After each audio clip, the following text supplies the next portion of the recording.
MCom EAFM final optional paper 10th quantitative techniques QT for decision making, परिमाणात्मक प्रविधियाँ व्यावसायिक निर्णय के लिए। आज के लेक्चर में हम परिमाणात्मक प्रविधियों का जो योगदान है व्यावसायिक जगत के लिए उसके बारे में जानेंगे, जिसमें कि हम कुछ टेक्निक्स को ब्रीफ में समझेंगे और उनका इम्पैक्ट और उनका जो रोल है बिजनेस डिसीजन मेकिंग के लिए उसको हम समझेंगे। Quantitative techniques and their role. तो आइए शुरू करते हैं।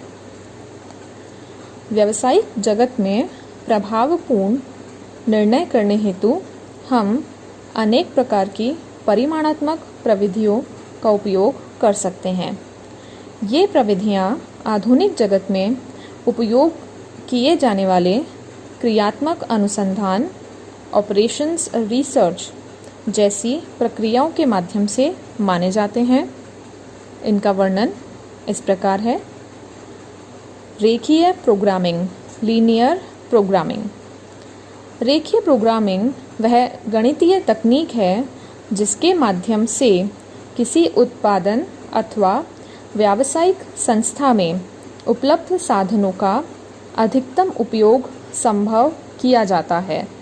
यानी कि कोई बिजनेस ऑर्गेनाइजेशन है जिसके पास लिमिटेड रिसोर्सेज हैं, उसका किस तरीके से मैक्सिमम यूटिलाइजेशन हम कर सकते हैं वो हम लीनियर प्रोग्रामिंग के माध्यम से सीखते हैं। रेखीय प्रोग्रामिंग दो शब्दों से मिलकर बना है। लीनियर प्रोग्रामिंग जो वर्ड है that is consist of two words, linear and programming. रेखीय शब्द एक सीधी रेखा के रूप में प्रयुक्त किया जाता है, जबकि प्रोग्रामिंग शब्द से आशय उन विकल्पों को ढूंढने से है जिनसे विभिन्न समस्याओं का हल निकालने हेतु प्रयास किया जाता है। रेखा मतलब एक सीधी रेखा, प्रोग्रामिंग का मतलब कि इस तरीके से उन विकल्पों को तलाशना जो आपकी समस्या है उसका हम समाधान कर सकें। विभिन्न विकल्प आप तैयार करते हैं प्रोग्रामिंग के माध्यम से और फिर उनमें से एक बेस्ट ऑप्शन को आप सेलेक्ट करते हैं। इस प्रकार रेखीय प्रोग्रामिंग एक गणितीय तकनीक है। ये क्या है? एक मैथमेटिकल टेक्निक है जिसके माध्यम से कोई व्यावसायिक फर्म अथवा उद्योग सर्वश्रेष्ठ हल निकाल सकती है तथा अपने सीमित साधनों का अधिकतम उपयोग करके वो क्या कर सकती हैं? अपने लाभ में वृद्धि कर सकती हैं, यानी कि प्रॉफिट्स को मैक्सिमाइज कर सकती हैं और जो कॉस्ट है उसको क्या कर सकती हैं? Minimize. Profit maximize and cost minimize. रेखीय प्रोग्रामिंग एक प्रबंधकीय प्रविधि है जो प्रबंधकों को यह बताती है कि उनके द्वारा विभिन्न उत्पादन संयोगों में से किसे चुना जाए। यानी कि आपके पास डिफरेंट प्रोडक्शन के ऑप्शंस अवेलेबल हैं। मान लीजिए कि आपकी फैक्ट्री में 2 प्रोडक्ट बन रहे हैं, तो उन प्रोडक्ट में से उन दोनों प्रोडक्ट की क्वांटिटी हम क्या रखें, उसके अलग अलग आपके पास फॉर्मूला हो सकते हैं, अलग अलग क्वांटिटी हो सकती है और किस क्वांटिटी या किस कॉम्बिनेशन में आपका कॉस्ट क्या है? मिनिमाइज और प्रॉफिट क्या है? मैक्सिमाइज। तो इस तरीके से ये हमको क्या सिखाती है? हमारे डिसीजन किस तरीके से हम ले सकें ताकि हम मैक्सिमम यूटिलाइजेशन कर सकें हमारे रिसोर्सेज का। तो रेखीय प्रोग्रामिंग आधुनिक युग में एक ऐसी प्लानिंग टेक्निक है जो किसी कार्य को निश्चित सीमा तक प्रतिबंधों के ढांचे के भीतर न्यूनतम या अधिकतम होने की अनुमति देता है। Linear programming is one of the most important technique for optimization. Optimization में क्या हो सकता है? मैक्सिमाइजेशन ऑफ प्रॉफिट और minimization of cost, developed in the field of operations research. तो ये एक थोड़ी सी जानकारी थी लीनियर प्रोग्रामिंग के बारे में। अब नेक्स्ट है हमारा खेल का सिद्धांत, गेम थ्योरी। तो आइए थोड़ा इसके बारे में जानते हैं। खेल सिद्धांत ऑपरेशंस रिसर्च का एक इम्पॉर्टेंट टूल है।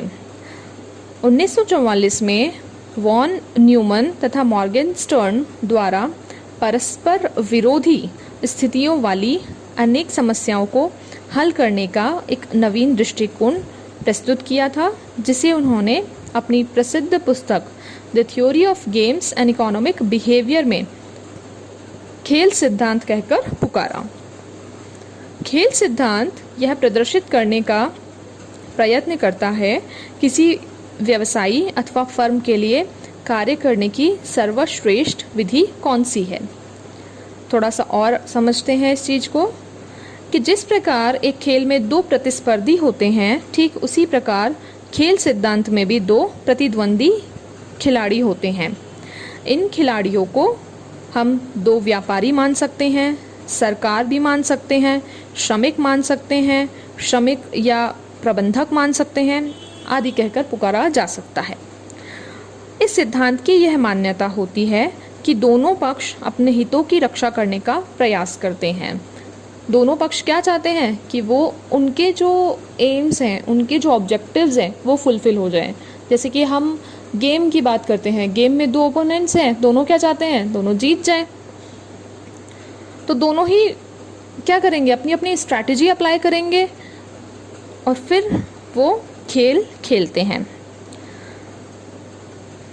इस सिद्धांत की यह मान्यता होती है कि दोनों पक्ष अपने हितों की रक्षा करने का प्रयास करते हैं। प्रत्येक पक्ष के पास कुछ युक्तियां रहती है जिसे व्यूह रचना कहकर पुकारा जाता है। यानी कि दोनों जो ओपोनेंट्स हैं, दोनों के पास कुछ स्ट्रैटेजीज हैं। एक पक्ष द्वारा किसी व्यूह रचना के अपनाए जाने पर दूसरा पक्ष अपनी युक्ति अथवा व्यूह रचना द्वारा उसका प्रतिकार करता है। जैसे कि पहला जो खिलाड़ी है वह अपनी स्ट्रैटेजी फॉलो करता है, तो दूसरा खिलाड़ी क्या करता है, अपनी स्ट्रैटेजी फॉलो करता है। इन युक्तियों द्वारा, इन स्ट्रैटेजीज द्वारा प्रत्येक पक्ष अपने लाभ को अधिकतम तथा दूसरे पक्ष के लाभ को न्यूनतम करने की चेष्टा करता है। यानी कि जैसे खेल में एक का लाभ तो ऑटोमेटिकली दूसरे की हानि है।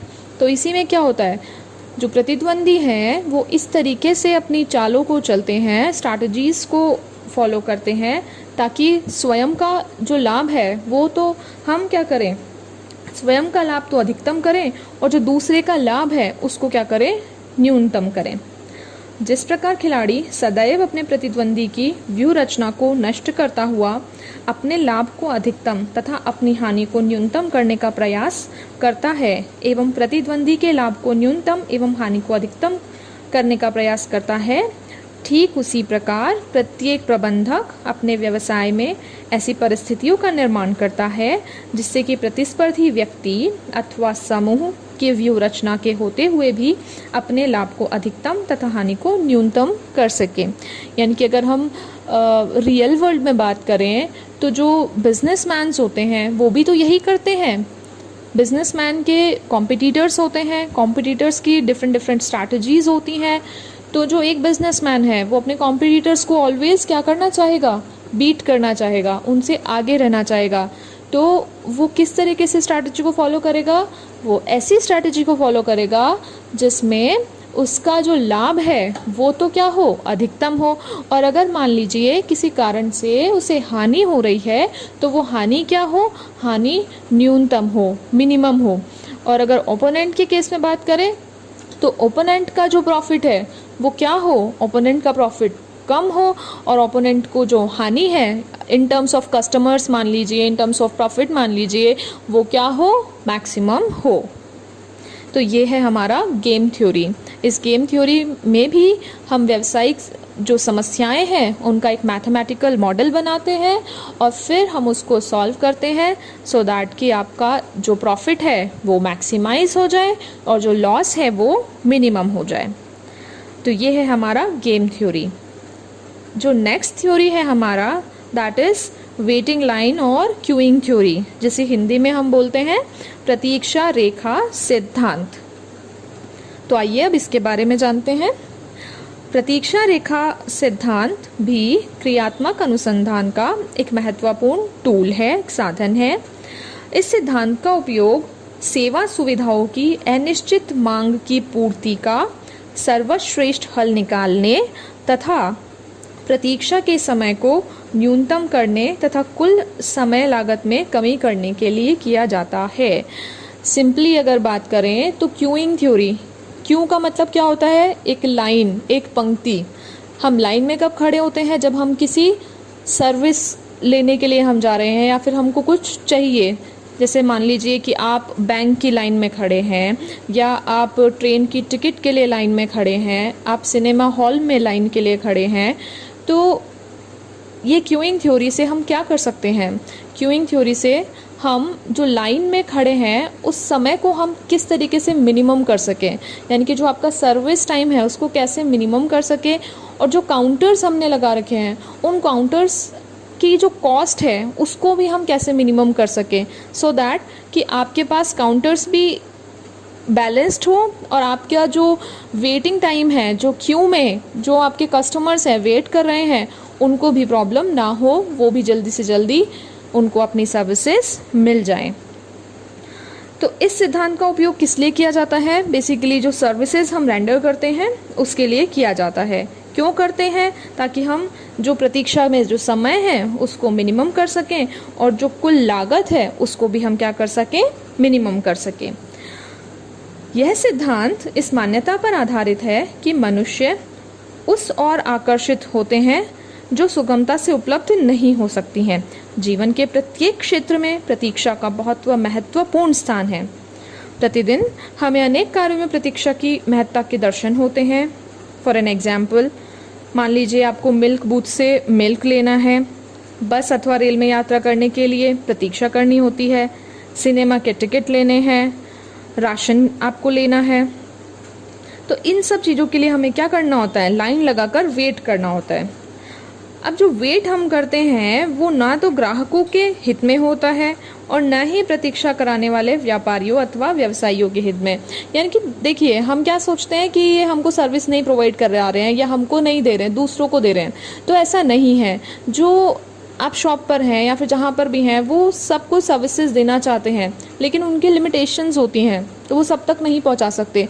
तो इस चीज़ का उनको भी रहता है कि हम किस तरीके से हर एक कस्टमर की नीड्स को फॉलो कर सकें, फुलफ़िल कर सकें, और जो कस्टमर है वो भी ज़्यादा वेट नहीं करना चाहता। तो अतः व्यवसायियों द्वारा ग्राहकों को बिना नाराज किए नियत समय तक प्रतीक्षा करानी होती है। अब कुछ मिनिमम टाइम तो हमको वेट करना ही होता है। तो प्रतीक्षा की अवधि अधिक होने पर ग्राहक अन्यत्र जा सकता है। अब मान लीजिए हम बात करें कि जो हम शॉप पर गए हैं उसको क्या प्रॉब्लम है कि अगर मान लीजिए ज़्यादा वेट भी करा दे तो उसको लॉस है। मान लीजिए अगर बहुत ज़्यादा वेट हो गया तो हम भी ज़्यादा देर खड़े नहीं रह पाएंगे, हम ज़्यादा देर वेट नहीं करेंगे, हम दूसरे ऑल्टरनेटिव या दूसरी शॉप पर हम जा सकते हैं। तो अतः प्रत्येक व्यवसायी अपनी वस्तु के महत्व का आभास करवाने हेतु ग्राहक को एक निश्चित सीमा तक प्रतीक्षा करवाता है, जिससे वे असंतुष्ट न हो तथा व्यावसायिक संस्था को हानि भी न हो। तो ग्राहकों की संतुष्टि के लिए उनके प्रतीक्षा काल में कमी करने के उद्देश्य से प्रत्येक व्यवसायी अतिरिक्त सेवा केंद्रों की स्थापना करता है। यानी कि अलग अलग काउंटर्स लगा देते हैं। मान लीजिए किसी एक शॉप पर एक ही काउंटर है, ज़्यादा भीड़ आ गई है तो 2 काउंटर लगा के आपको सर्विस दी जा सकती है। लेकिन अगर आप काउंटर्स ज़्यादा लगा रहे हैं तो इससे क्या होगा? कॉस्ट में बड़ी बढ़ोतरी होगी। जो काउंटर पर व्यक्ति बैठेगा उसकी लागत हमें लगेगी। अतः प्रत्येक व्यवसायी क्या करेगा? अतः प्रत्येक व्यवसायी द्वारा इन अतिरिक्त सेवाओं पर व्यय की गई मात्रा इतनी रखेगा जिससे कि सेवा केंद्र की अतिरिक्त सुविधा में वृद्धि से प्राप्त होने वाले लाभ की मात्रा उस सेवा केंद्र पर व्यय की गई राशि से सामंजस्य हो सके। यानी कि अगर मान लीजिए एक नया काउंटर लगाना भी पड़ रहा है तो उससे इतने कस्टमर्स को हम सर्विस दे सकें ताकि उस काउंटर को लगाने की जो कॉस्ट है वो पूरी हो पाए। तो सेवा सुविधा में की गई वृद्धि प्राप्त होने वाले लाभ से अधिक नहीं होनी चाहिए। प्रतीक्षा रेखा सिद्धांत का उपयोग इस बात पर निर्भर करता है कि विभिन्न उपायों में कौन सा संयोजन, कौन सा कॉम्बिनेशन ग्राहकों को अधिकतम सुविधा तथा प्रतीक्षा के समय को न्यूनतम कर सकता है।